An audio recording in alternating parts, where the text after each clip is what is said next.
Good evening, everybody. We're glad you're all here. We're going to get started with skills-based hiring. Roberta, do you want to jump right in? Sure. So I'm Roberta Rowland, and I'm the Director of Business Services, and I'm with Workforce Partnership. Workforce Partnership is your local workforce development board. We are funded by the Department of Labor, and we provide free job seeking services for those people that are seeking new employment. We work closely with employers that are in the Kansas City metro and try and bring them to you for hiring events, job fairs, all of those wonderful tools that allow you to gain quick and easy access for employment. And just so I know who's in the audience, I'm just kind of curious who's here as a job seeker, or if they're an employer, or what about skills-based hiring is it that you're hoping to learn more about, and if you've even heard of it before.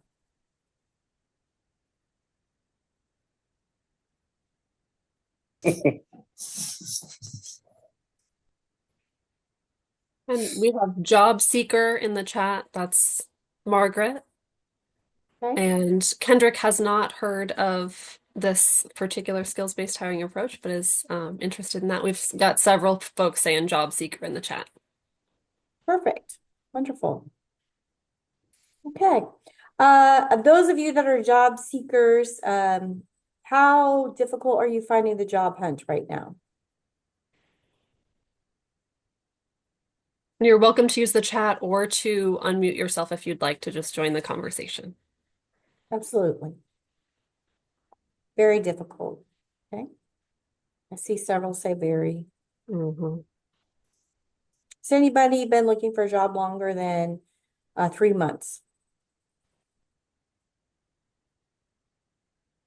Yes. Yes. A year and a half. Year and a half. What industry are you in that's a year and a half?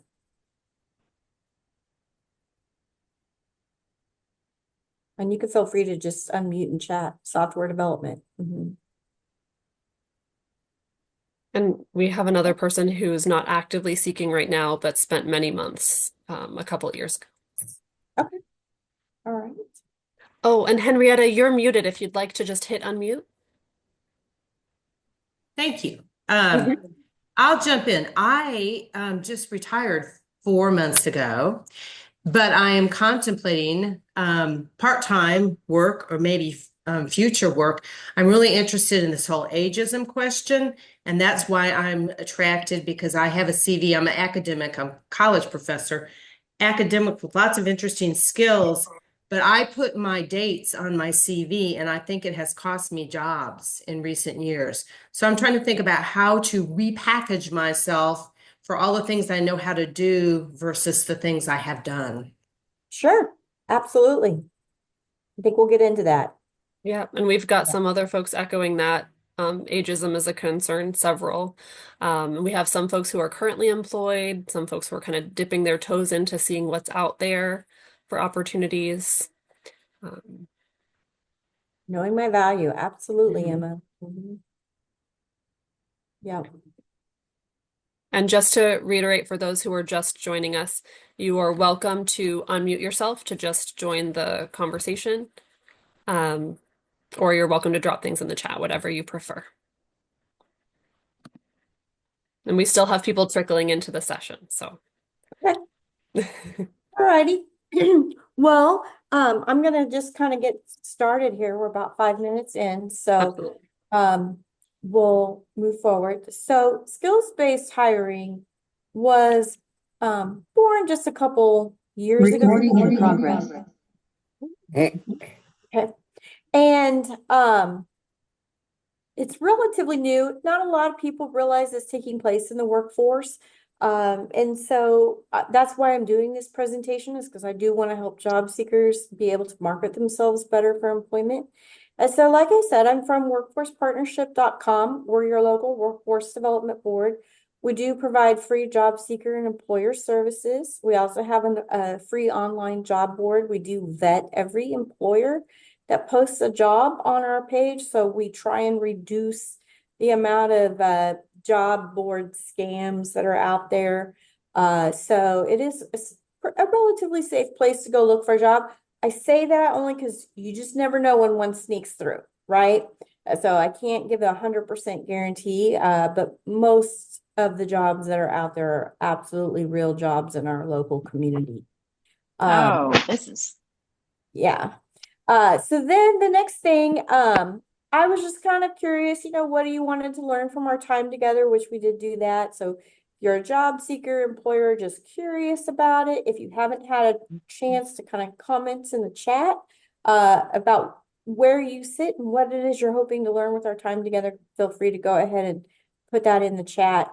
And so we're going to talk a little bit. I hear.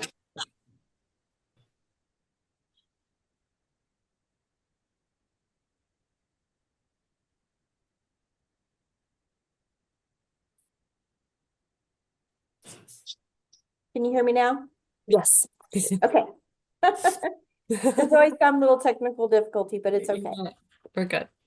So skills-based hiring is a recruiting strategy that's focused on finding the talent whose abilities match the experience and the skills that are needed for the job. It doesn't focus on an education degree.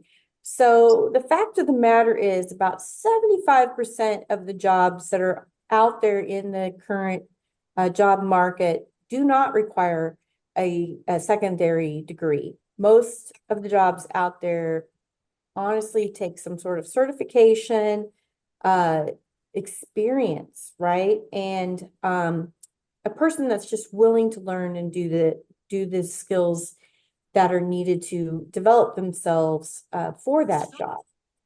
So why are we trying to eliminate the need for a 4-year degree requirement? At this point in time, we kind of have to understand what's happened in the labor market in the last few years. So when I'm going to go all the way back to 2009. I don't know how many of you guys were looking for a job in 2009, but we had a major recession that took place and a lot of people lost employment. So a lot of people were looking for jobs. And what happened at that time is that employers were being flooded with applicants, more applicants that could even begin to look at. And of course, we went to online job applications, all of that kind of mystery black hole applying for a job. And so during that time, a lot of employers would beef up the qualifications needed for the job, one of which was a 4-year degree. We started seeing job postings where they wanted to have an administrative assistant with a master's degree. They wanted to have a janitor with a bachelor's degree, those kinds of things. Now, those jobs don't require a degree. I can't think of a single college program out there that you go to become a janitor, but that's what employers started doing. Then we started to see a shift in the labor market due to retirements. We call it the silver tsunami. We know that we have the boomers that are retiring. There's roughly 10,000 a day that are retiring. And the truth of the matter is the workforce that is entering the workplace at this time is not the same size as the workforce that's leaving the industry. So it's a simple math equation. There's more people leaving the workforce than coming into the workforce. And so employers are switching to skills-based hiring to stay ahead of the labor shortage. They're realizing that they have to remove some of the maybe self-imposed barriers for job seekers by changing up their job postings and now focusing more on skills-based hiring. And so this focus on what is your ability to perform is what's really driving skills-based hiring. Does anybody have any questions on that before I go forward?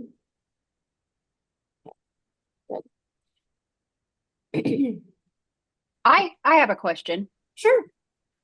So how can you identify an employer who's seeking, who is a skill-based employer? Almost I mean, every how do employer. I?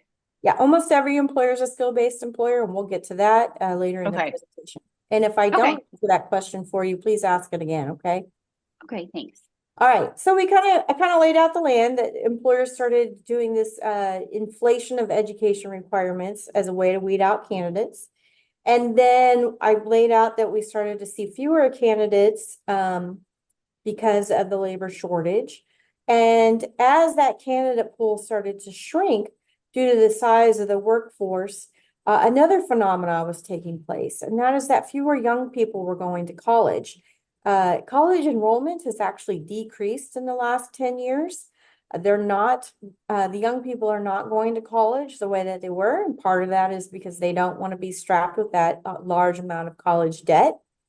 About the same time in 2009, when we were telling our young people that they could go to college and get a great job, we never said what degree you need to get a great job. So a lot of these young people went and got a degree in something that really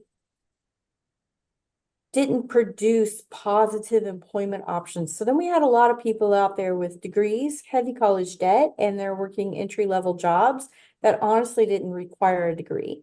So the younger generation, Gen Z behind them saw that and they're like, I'm not going to go get that college debt. I'm not going to add that to my heavy load to carry. I'm just going to go get a job. So what degree inflation did was start to reduce access to employment, and especially in populations who financially can't go to college. Not everyone can afford it, right? We all make choices on what we can do. And usually individuals that were already living in poverty, right on the cusp, or they did have a nice income, but they just couldn't afford college, didn't go to college. So what has happened is that there's a large population of talented people, very intelligent people, who have struggled to find employment simply because they didn't have a degree. So this degree inflation practice that we're talking about, like you need to have a degree, a bachelor's degree to be a custodian, is now seen as more of a discriminatory practice because it is not allowing individuals the opportunity to tap into career fields where that career does not actually require a degree. So I want to make it clear that I'm not talking about like a nurse requires a degree, a lawyer requires a degree, but a business manager at a, let's say, local floral shop, or a business manager at a car lot, or a business manager maybe in a manufacturing type environment, what they're particularly doing may or may not require a degree. In some of those situations, the discrimination practices when the employer chose the college degree in order to weed out applicants. And so that is the practice that is starting to change and turn, and where skills-based hiring is coming in to replace that. And mostly because the worker demand is larger than the worker supply. And there's this structural reset taking place where employers are starting to remove those they put them in place themselves that require a degree barrier. However, we're also noticing that job seekers are starting to struggle to find employment, and it's taking them even longer to find employment. And so a lot of that is taking place because we had, the turnover rates during the pandemic, and then people will come and work, and then they leave, and then they come to work and they leave. And so employers have now just become very, very slow to hire because they're afraid that as soon as they hire this person, they're going to leave. So they're starting to become more and more picky about who they're hiring, why they're hiring, making sure they're making a better hire fit. And so where it was a job seekers market a year or so ago, it is not a job seekers market today. It is flipping back the other way towards the employer. It's moving forward on its own for some reason. Hang on. So one of the things that we have told people is that if they get a degree, they can have a great paying job. And the truth of the matter is there are a lot of fast growing, well-paying occupations in the state of Kansas. There's a list of them here. These do not require a college degree. Some employers may prefer a college degree, and you may start to see that on the job descriptions is preferred, but that doesn't mean it's required. So even if you're in one industry and you've done something, so like someone's with IT, and you're feeling like this is a good time for me to switch. I need to look at something different. Sometimes individuals with degrees can find that they can transition careers to a new career path and make just as much money as what they were making in the career path with what they had the degree. So we're kind of trying to educate people that it's not necessarily true that you have to have a college degree in order to get a good paying job. As long as you apply yourself and get out there and really seek to find a career pathway instead of jumping from job to job to job, you can develop a wonderful career with a wonderful salary base. So one of the things that is really would be in real estate an agent or something else. Okay. I'll address that chat if you'll catch that for me later. So in Indeed and skills-based hiring. So Indeed is fully aware that skills-based hiring is very important to employers right now. How many of you guys have your resume out there on Indeed? Can I just like see a show of hands or just raise your hand? You can also drop a 1 in the chat if you want to respond that way. Yeah. Yeah. So Indeed is responding to this need for employers to do more skills-based hiring to help the skills transition. One of the things that employers also say is that there's a skills gap, that job seekers don't necessarily have the skills that they're actually looking for. And so they're looking to do skills-based hiring because they are seeking very particular skill sets. And employers are starting to realize that as the skilled talent they have is retiring, they're going to have to hire talent and train them. But there are certain skills you just have to possess and be good at before they can begin to train you for the more in-depth skills that are required for that job. So according to Indeed, as of January 2024, 52% of their job postings didn't include educational requirements. And in some cases, employers have started to clue in that Indeed isn't even using their AI technology to look at your educational degree, unless the job requires a degree. So if you want to be a professor, yes, you have to have a degree. The AI will match looking for that education. If you want to be a nurse, yes, the AI will match to be the education. If you're applying for that office manager role, the AI will not look at your education. So only 17.8% of the jobs on Indeed were in a career pathway that actually required a college degree. So there's quite a difference in what's taking place between what we have told our job seekers to what is taking place in the job market right now. So it's really important to start looking at your resume and speaking to it as far as skills based.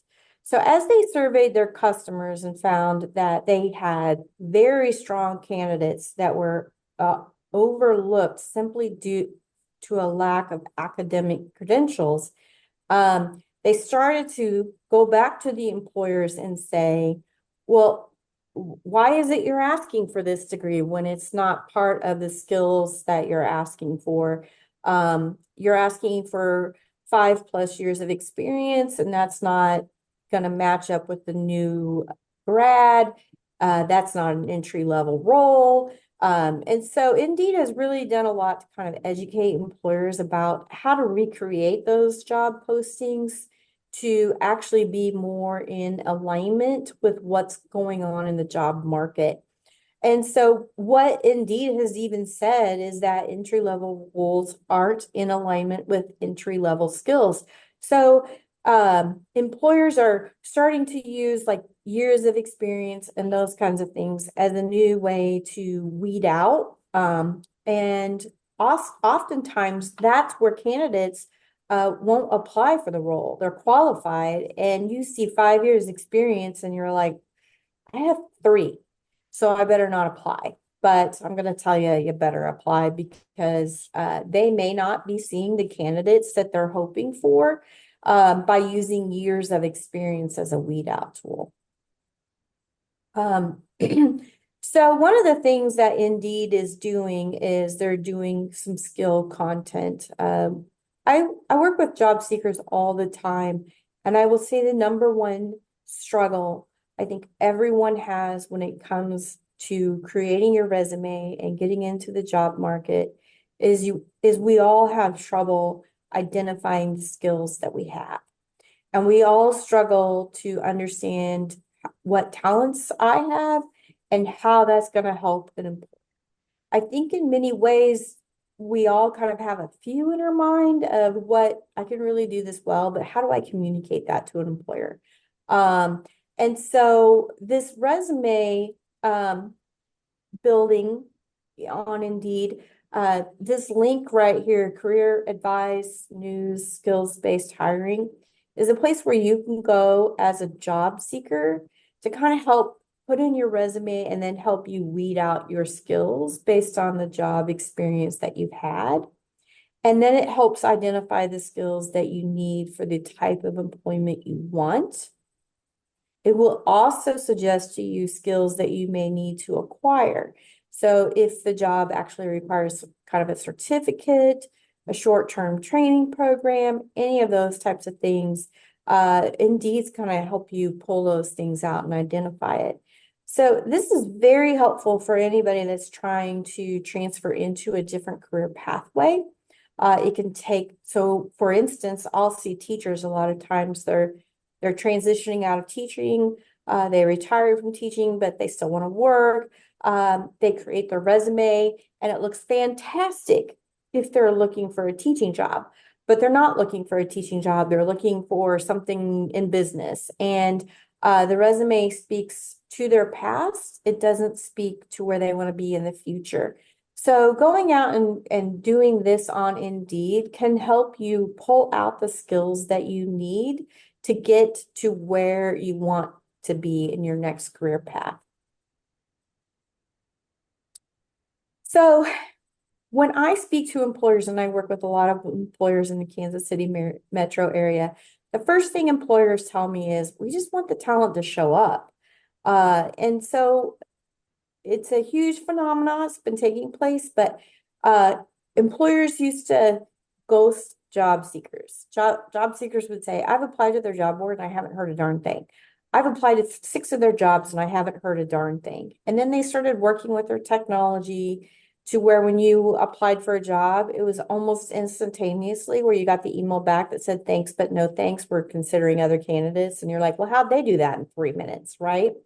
And it's because the AI technology and their applicant tracking system is looking for keywords in your resume.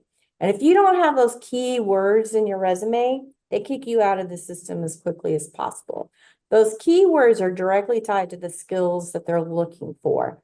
And so a lot of times your job, you read the job description, but you didn't do anything to tailor make your resume to speak to that job description. So they saw none of the skills that they're looking for. And so this ghosting and job hopping kind of went back and forth, and those trends really kind of started to pick up in 2010, even though we were in a very difficult job market during that time. And so what is happening now in 2024 is that employers are starting to blacklist candidates that ghost. So if they call you for an interview, they call you to do a phone screen, and you don't show up for any of that, if you don't call them and say, I had a flat tire, I'm going to be running late to the interview, if you just don't go to the interview, employers are starting to blacklist you in anytime you apply. And I don't mean just for the next year, you are literally put on a list that you are unhireable. And that is what I mean by it's getting harder to find a job right now. Because if they're looking at your resume and you appear to be a job hopper, they're gonna look at you last versus the others. So show up. And then be there. And then the other thing that employers often tell me is they'll show up for the interview, but they can't stay off their phone. Like they don't realize we're trying to have a conversation here. I'm trying to decide. So leave your phone in your car. Don't even have it be a temptation. You know, a lot of them are starting to, I hear a lot of employers say if they don't show up, they can't stay off their phone, they don't need a job here ever. So make sure you're doing your best to show up.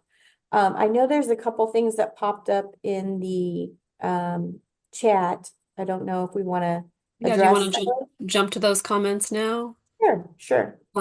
We have one person saying that I think the hatred of phone use is bizarre. Looking up how to do things on the phone seems pretty important for a lot of things. So the phone is a useful tool. And then another question, how can we show being promoted on a resume without it looking to a computer like we were job hopping? So it's really important to list it just underneath the same employer. And when you do your dates of employment, you make that one block. A lot of times people will list each job underneath that employer and then the time that they had it. But if you just list, I worked for a workforce partnership, and then you put the 10-year time span, then you list all the jobs you had down underneath of it. Mhm.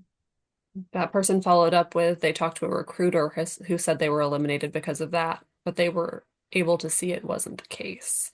Yeah. So, Yeah, and a then person can see it's not the case, but sometimes a computer cannot. another question about job hopping and how that's perceived. If I get a job that increases my pay and experience, spend a year to 2 years there, and then move on to another job that is also growth, is this job hopping, or would that be for individuals who have a new job every few months? Well, it depends on the employer. If the employer is trying to find someone that they think is going to be a good fit with the company and maybe be open to growth within the company, then they won't see that as job hopping. Anything less than a year is usually seen as job hopping, but some employers are very picky about even up to 2 years.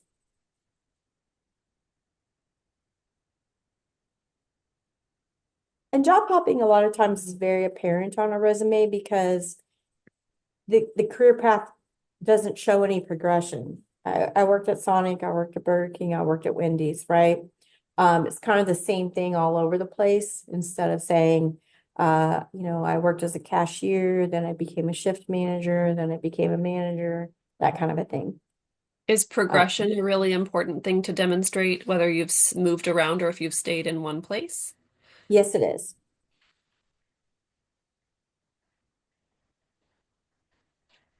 I think that's all the questions we have right now in the chat.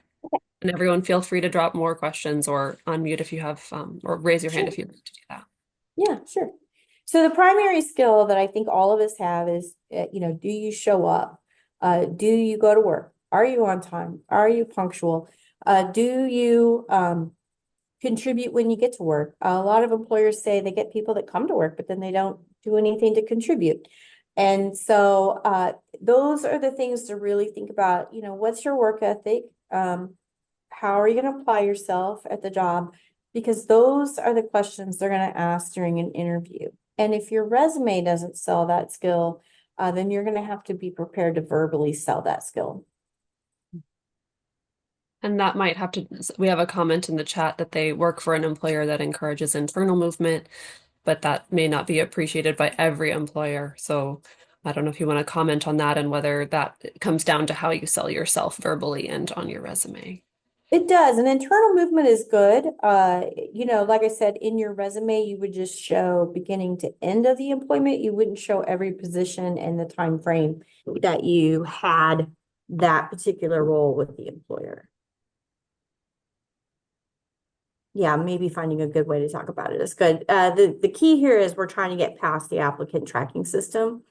And so if you can talk about it in person in an interview, that's great. But you've got to remember that they're using AI to quickly weed you out as a candidate, and so we have to speak to that in order to get you seen by a real person, to get that indoor interview, right? Not just the phone interview, but the one where they're asking you to come into the office and interview. So AI-based skills matching is taking place on Indeed. So you upload your resume into Indeed. You apply to a job, you do the quick apply through Indeed, you do all that kind of stuff. Most of the time, so employers can pay for different packages. They can pay for a package where they tell Indeed to only send them the best resumes of the best that they get. So they're going to use their AI to go through your resume and see if you have the skills that that employer is looking for. If you don't, that employer never sees your resume. And that's like a quick apply example. If you're just posting your resume on Indeed, Indeed is going to go through your resume and decide based on the skills that you've put in your resume, what job postings you get to see. So that is where some people think that when they go out on Indeed, they get to see every single job that is posted out there on Indeed. And that is not true.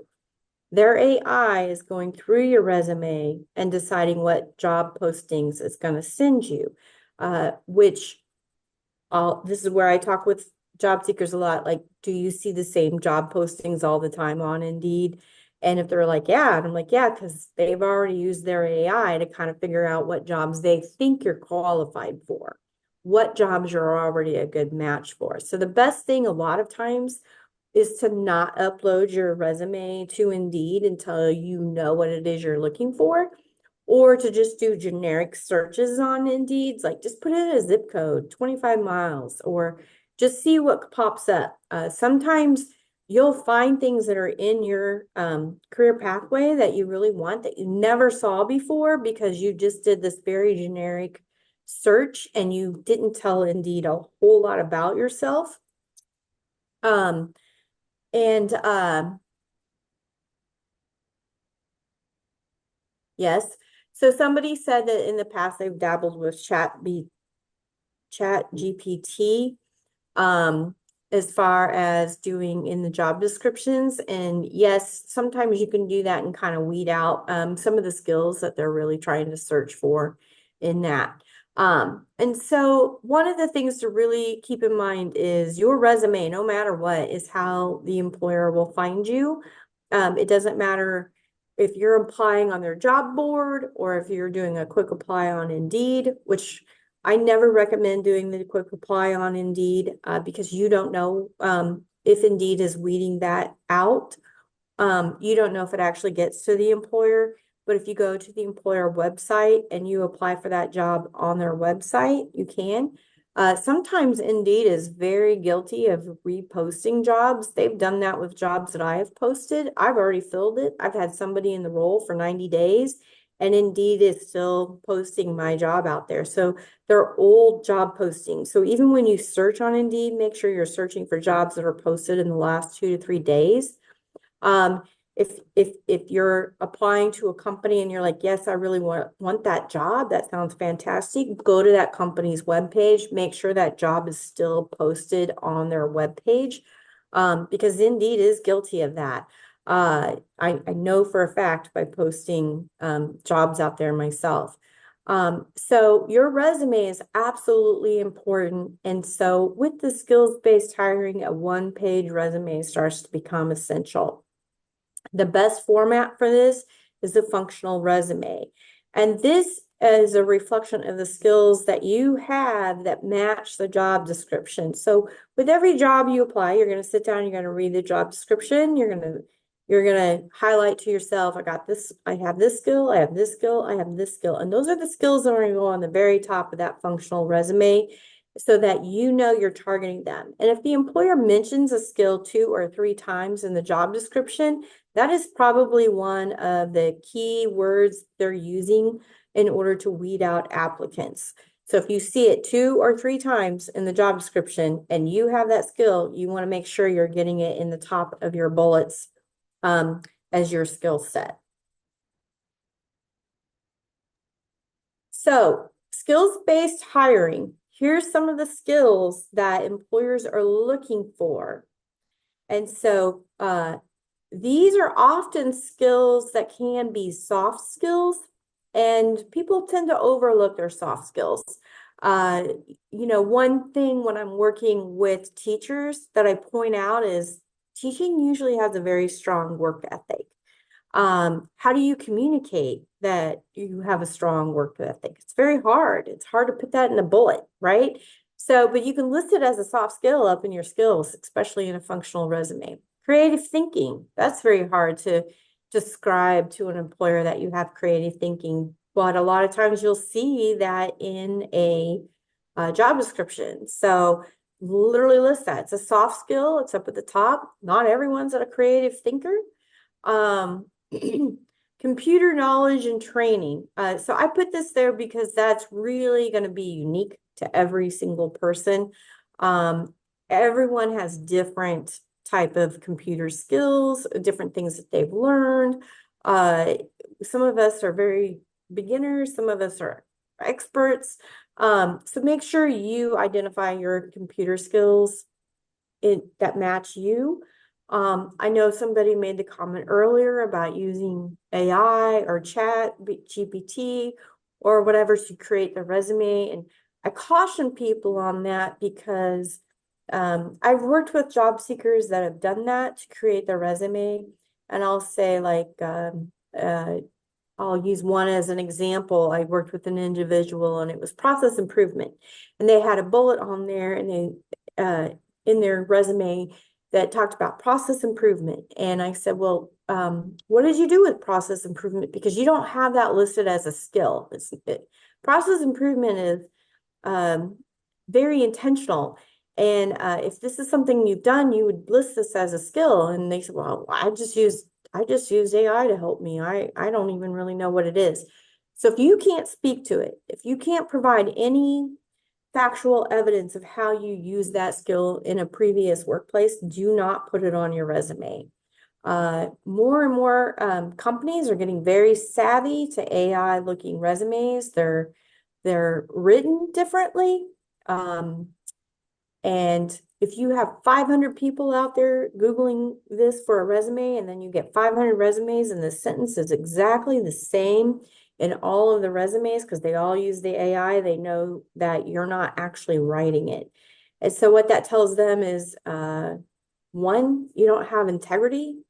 Two, you may not be the best writer. You may not be able to use good judgment or decision making. And so you're speaking a whole other language to them than what you had originally intended to do.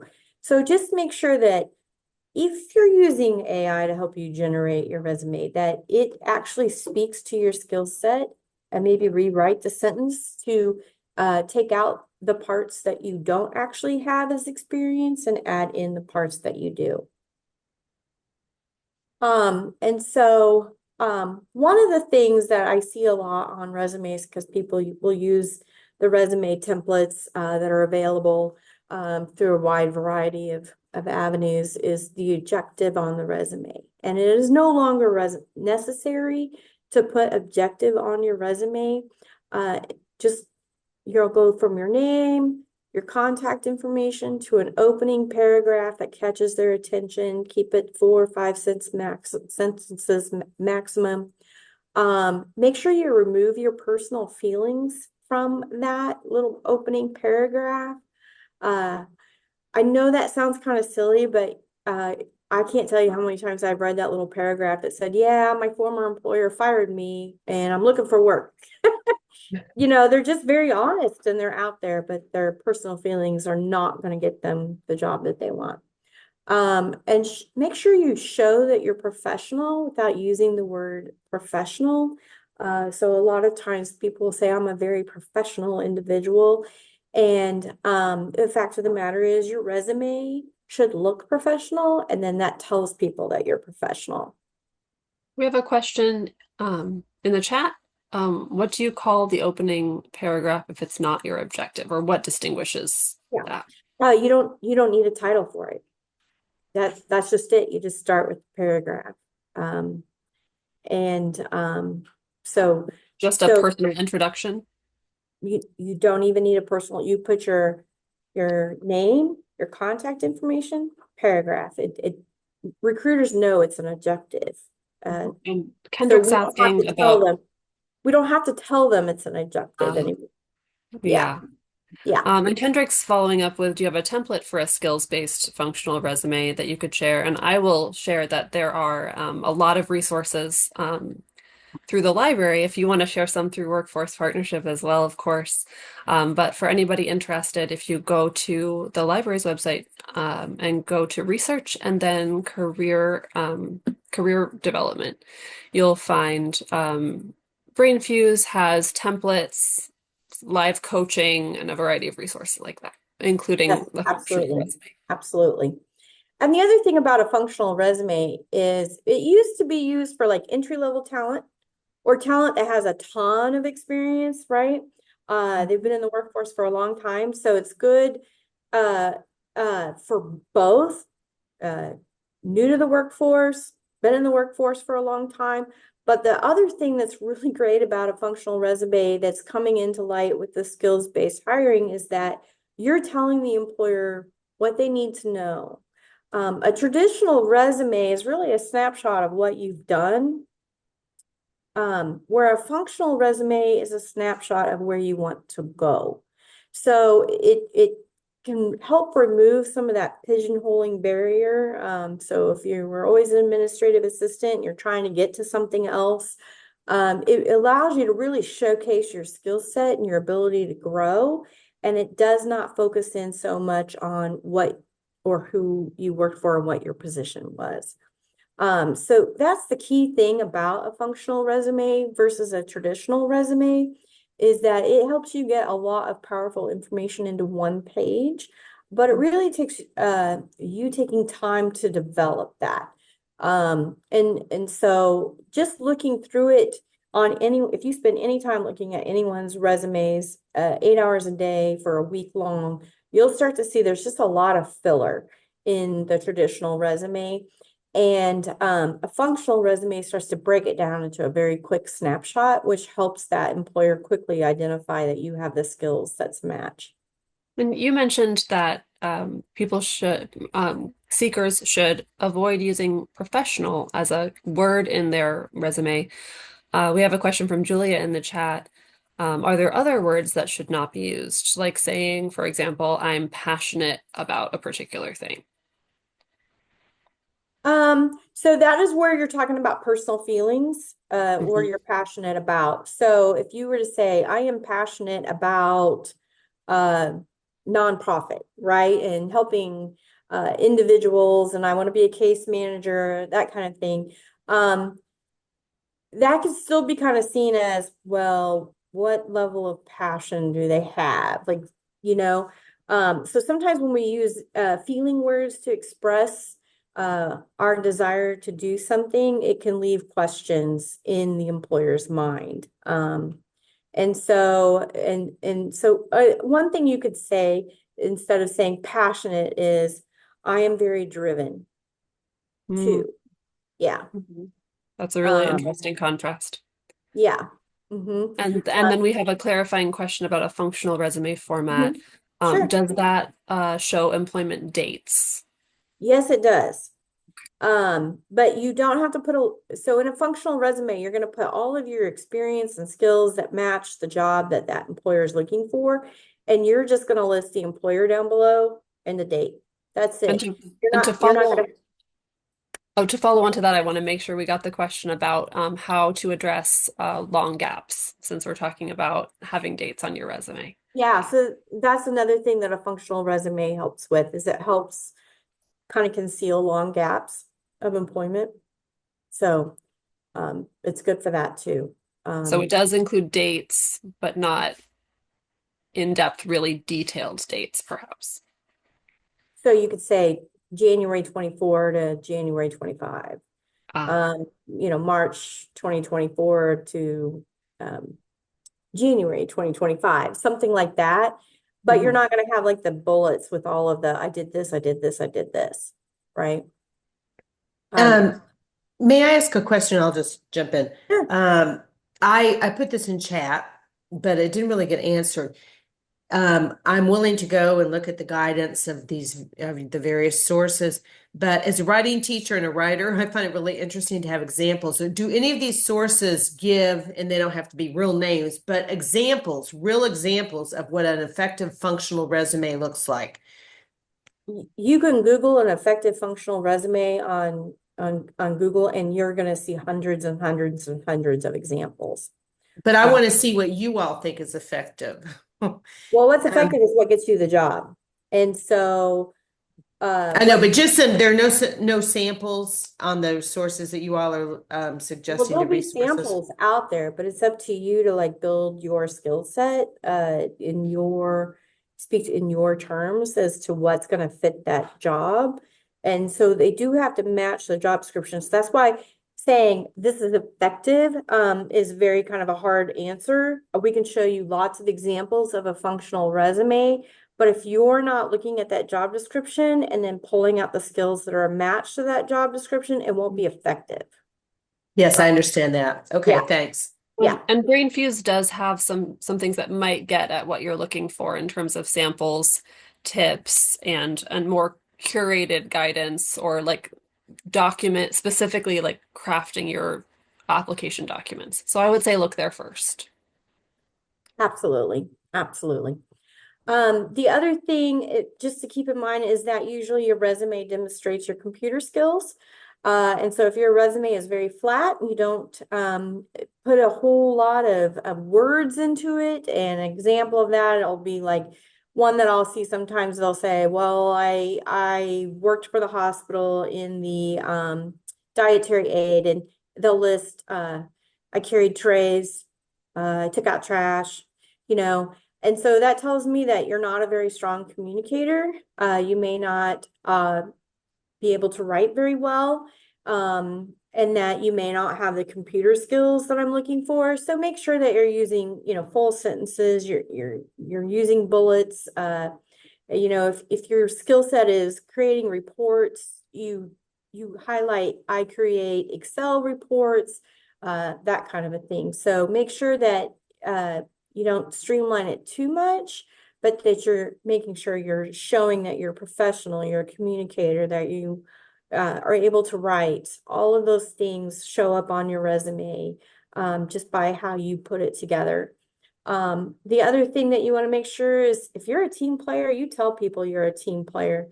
What's happened since the pandemic is employers are saying they're struggling with employees being team players. So that's a very important skill to maybe highlight right now. And if you're willing to learn, that's the other thing that employers are struggling with. They're saying people don't, they want to come in and just do what they thought they were going to do. They don't necessarily want to learn or do the other skills, other necessary tasks as assigned. Whereas employers see that as opportunity for growth, opportunity for you to gain new skills. Some people are just very apprehensive to that right now for some reason. So if you're a learner, put that on there. Put that on there as a skill set. Um, And can formatting be overly complicated on a resume? Yes, it can. I've got a slide for that. Um, and so when it comes to your contact information, really quick, especially with traditional resumes, anybody that was out there in the job market before 2020, make sure you remove your address from your resume. It is not necessary on your resume. Employers will ask your address when they hire you and they want you to fill out the paperwork. But you just need to remember that your resume is now out there on the internet for everyone to see. It's a great way for identity thefts. So just your name and your phone number, email. That's it. You don't need to have your address. If you're using LinkedIn, which you should be, make sure you create a customized link and get that on your resume, and make sure that you're using a professional email, not hotsassimama@aol.com. And by the way, if you have an AOL email on your resume, yes, that is ageism. We know exactly how old you are if you have an AOL account, so go get yourself a free Gmail account. Ageism is alive and well. It's not supposed to be, it's supposed to be illegal, but it does happen. And sometimes it's the most subtle things that tells a recruiter exactly your age, and that AOL email is one of them. So make sure your resume looks clean and consistent. It's not an art project. I see lots of people putting lines, boxes, triangles, circles around things for some reason. It's not an art project. Keep it clean and simple. Yes, a Yahoo account is also considered outdated. Make sure Roberta, you avoid, quick note that we're at about 8 minutes. okay. Make sure that you avoid templates. That shows that you struggle to use the computer. If you're applying for a job that's not going to require you to have computer skills, perfectly fine. But if you're applying for a job that you are required to have computer skills, stay away from those built-in templates that are in Word. And one of those big identifiers of that is that if your resume says able to work in the USA, that is built into almost every template that's out there, and that is a red flag to recruiters right away that you may not have computer skills. If it says you can work in the USA. So don't put a photo on there. It's not necessary. Make sure you keep it in the same font. Stay away from these fancy fonts because they're not hard to read. Make sure your font is easy to read. Make sure you're doing the same formatting. Use your tab key, not the space bar. And my point to this is that the tab will create a even spacing of 5 space, right? 5 of those little spaces, consistent every time. So if you're using the tab key, it'll line up and look nice. But if you're using the space bar, it will not line up and look nice. If you say you're proficient in Word, show and hide. That's all the recruiter has to do is go up to show and hide to see if you're actually proficient in Word and what you're doing to actually format your document. So make sure the resume stays left aligned and keep consistent bullets. And as you can see from kind of looking at this screen right up here, how visually distracting it all is. And so just keep it simple. Keep it simple. Make sure you use spell check. Make sure you have someone read your spelling. And make sure you have someone else read the spelling because it's very easy to run spell check, but you put spell instead of sell. So it will never pick that up unless you have somebody reading it. And then just make sure you avoid strange spacing. You want it to look nice and consistent on the paper. It looks really weird if you got this resume all the way up here and then all this white space down here. And a question from the chat, is Yep. it best to submit your resume in PDF format, or is it okay to submit it in Word? You can submit it either way. Just make sure you save it as your name. Don't save it as resume because they'll never find you. That's a great tip. Yep.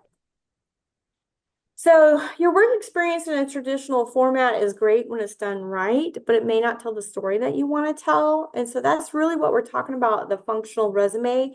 It's about telling the story you want to tell. So remember when I said a traditional resume tells everybody about what you did in the past. And a functional resume, think of it as I want to tell the story of where I'm going to go and what I want to do and how I'm going to move forward and the skills that I have in order to be able to do that. The next thing is you only need the last 10 years on your resume. Anything older than 10 years is not relevant unless you're showing that you've gained skills in that job for this next job.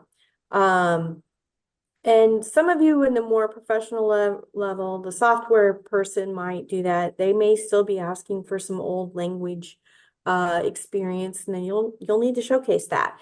But most of the time, and believe it or not, once you've left a job for 10 years, those skills are outdated. They're no longer relevant to the job that you're applying to. That is a very hard pill for some people to swallow. But if you dive into that job description, you can usually pull out the skills that are relevant and use that functional resume to showcase it. And so make sure you include information that are facts and quantify it as often as possible. So remember when I said, don't put a bullet that says reporting, put a bullet that says Excel reporting.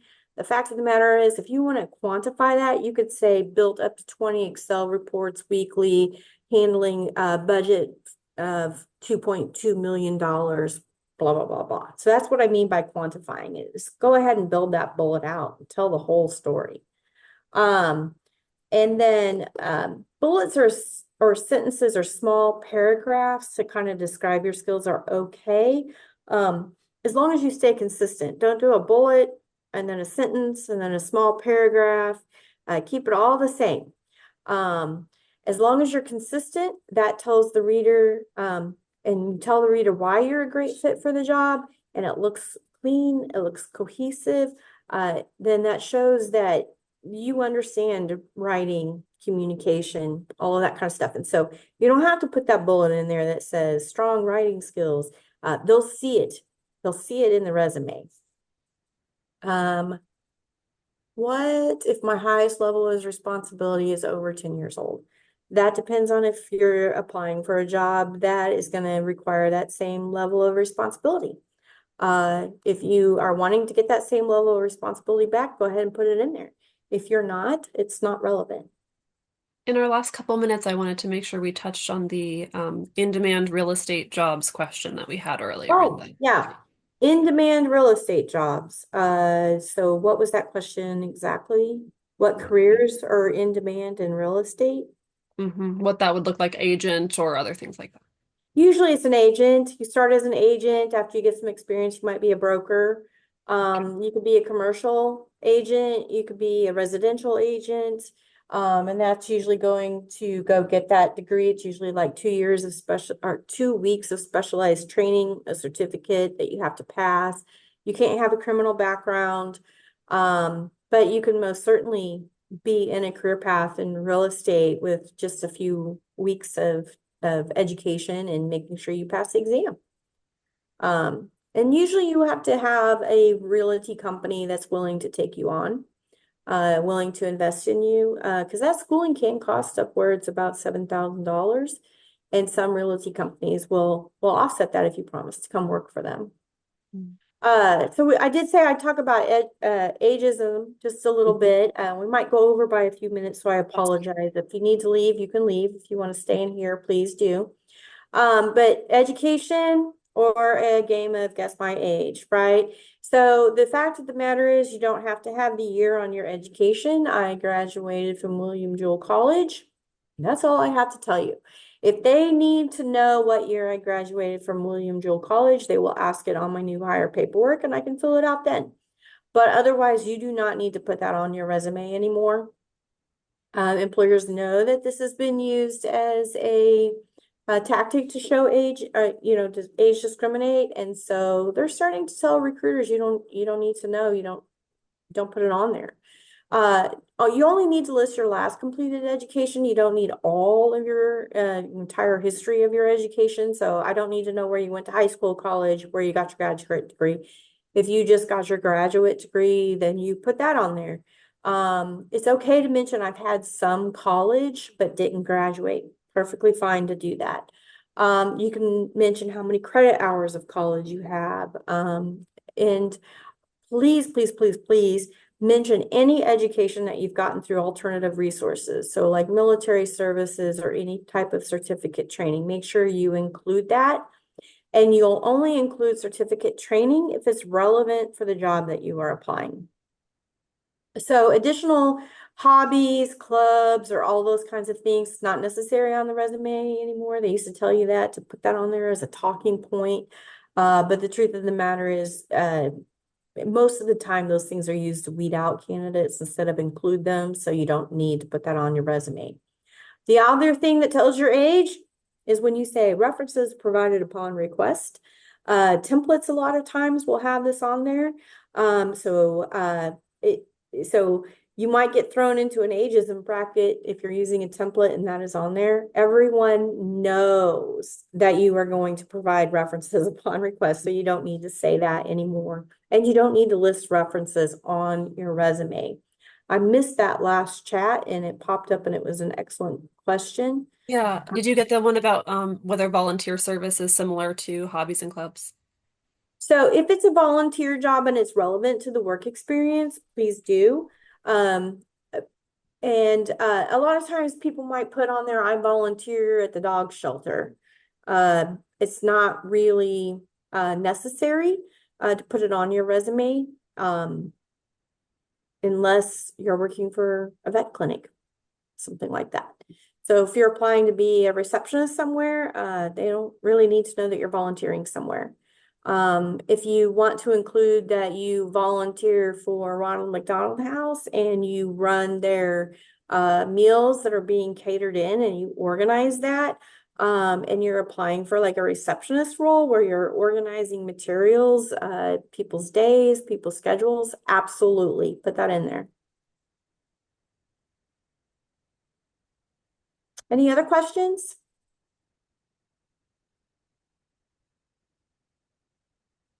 So just remember, your resume doesn't have to include everything. Functional resumes are an easy one pager that highlights your relevant skills. This is the hardest thing for people to do, is to drill down to the relevant skills. You're more than welcome to reach out to me, email me, any resume you might want me to look at. I'm more than happy to look at it and give you a little bit of feedback. If your lack of experience tells your age, because most people talk about ageism as far as being over 55, but the truth of the matter is there's ageism with under the age of 25 as well. Then you need to make sure you talk about your soft skills and your desire to learn and grow.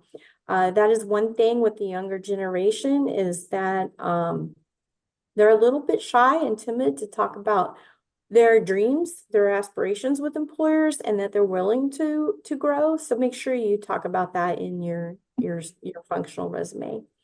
And if you can find as many skills as what are in the job description and you have those skills, make sure you get them on your resume. I can't tell you how many times I've worked with job seekers that undersell themselves. I'll look at their resume and I'll say, you have all of these skills, like they're asking for them. Why don't you have them listed there? And they're like, well, I don't know. They're just a little shy to put them on there. Don't be shy. Be bold. Get your skills out there. Put them on your resume. So when it comes to your resume, share, but don't listen to everything. Everyone has an idea. Not all of them are good. If your resume is producing interviews, then your resume works. If it's not getting you interviews, then you've got to recreate your resume.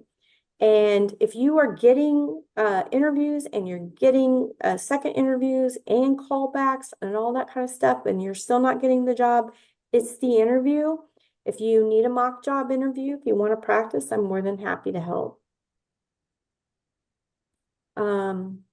Interview questions that we all hate, and I know that this is skills-based hiring, but the truth of the matter is, tell me about yourself is the most difficult question. Keep that answer to 4 sentences. If you can get past this, you can get past it all. STAR behavioral techniques is asking for situation, task, and result. So it's 4 minutes tops, 4 sentences. If you can break it down that easy, practice those things. There's all sorts of things that you can Google online. And on Kansas Works, www.kansasworks.com, we have Big Interview where you can practice interviews with an AI and a computer back and forth all day long. And so it takes some of that intimidation out of it. So it's a wonderful way to practice. So make sure you practice until you feel comfortable. Find your family and friends and have them ask you interview questions all the time. And the link is www.kansasworks.com. and it's called Big Interview. So when you do break through and you do get that interview, always ask the employer how they see you in this role. That's kind of your dipstick as to how you did during the interview. If they can't really give you an answer, you know how you did. If they start to describe to you like, well, I think you would do better in this other position, and they'll start talking to you about that, then you know they want you. And so that's just a way for you to kind of take that dipstick and maybe take one more opportunity to sell your skill set. And there, I've listed some other questions you might want to ask an employer, and you'll have that if you wish to receive this slide deck. So make sure you follow up. Never ghost. Make sure you send the thank you email. And if you stay silent until they follow up and that time frame expires, you won't get the opportunity that you want. So you have to stay in communication with that employer right from the get-go. Don't interview and then wait a week to follow up with them. And if I can assist you in any way with additional questions that you might have for me, please feel free to reach out to me at any time. And that is one thing that you can tell an employer as well. At the end of the interview, I can follow up with you, ask you any, or if you want to ask me any additional questions, please feel free to contact me. So employment scams are real. So make sure you never give out your banking information or provide your social security or give your personal information. Some of these people are very tricky and they seem like real employers, but make sure you Google them and do a search for them on LinkedIn before you give them any information to make sure that this is a real employer.